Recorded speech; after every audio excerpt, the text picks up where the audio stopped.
Hi, this is Mark McKenzie. Welcome to HousingStimulusPlan.org. I'm really glad you discovered this video because what I have to share with you is a proposal about fixing the U.S. economy and the housing market. Here's what's going on and what needs to be done. We are in the middle of a financial crisis that is deeply rooted in the housing market. This is the Katrina of real estate. The levees have been breached and the city has been flooded.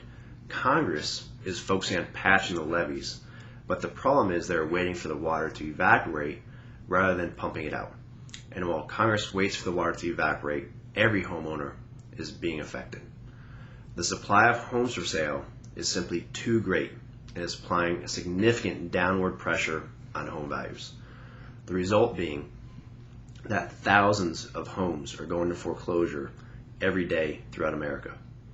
And these foreclosures are affecting the property values of surrounding homes and are putting significant strain on Wall Street firms that invested in these mortgages. The bottom line is until the housing market can get some traction and get the inventory sold, the economy, credit markets, and the stock market will continue to struggle. Everybody has been and will continue to be affected by this. What this really boils down to is a supply and demand issue for real estate. And what needs to be done is that demand needs to be stimulated in order to absorb the excess supply of housing. The problem is home ownership rates are already near all-time highs, and mortgage rates are near historic lows and well below historic averages. There simply have been too many new homes built over the past several years, and there are not enough homeowners to purchase them, and nor will there be for several years. The solution to this is that we need to stimulate investment demand for real estate.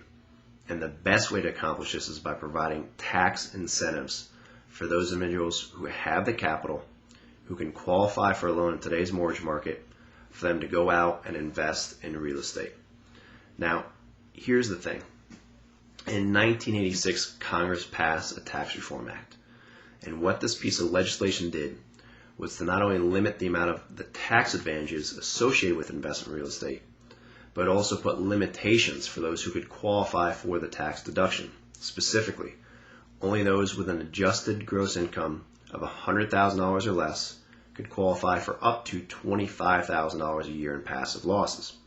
Well, here we are 22 years later, and those income and passive loss limitations are still on the books. They have not been adjusted for inflation. And the question I ask is, who do you know that makes less than $100,000 a year that can go out and invest in real estate today? Congress simply doesn't get it. This tax code is outdated and ineffective for today's economy, and it's hindering the recovery of the real estate market and ultimately the greater economy. My proposal is to, at a minimum, bring these adjusted gross income and passive loss limitations to be reflective of today's dollar amounts, which would equate to roughly $190,000 for adjusted gross income and $47,000 in passive loss deductions. That's at a minimum. The net result being that you would increase the demand for real estate and some of the excess supply would be absorbed. And the best part is, this is not a bailout. We are not bailing out people that made bad decisions. What we are doing is stimulating the real estate market, something that is desperately needed. What I want you to do is two things. First, I want you to join this stimulus plan by entering your name and email address at the bottom of this page. And second, I want you to share this website with somebody else that you think could benefit from this type of reform. As this movement gains exposure and momentum, I will continue to communicate with you as we move forward during these changing times. Thank you.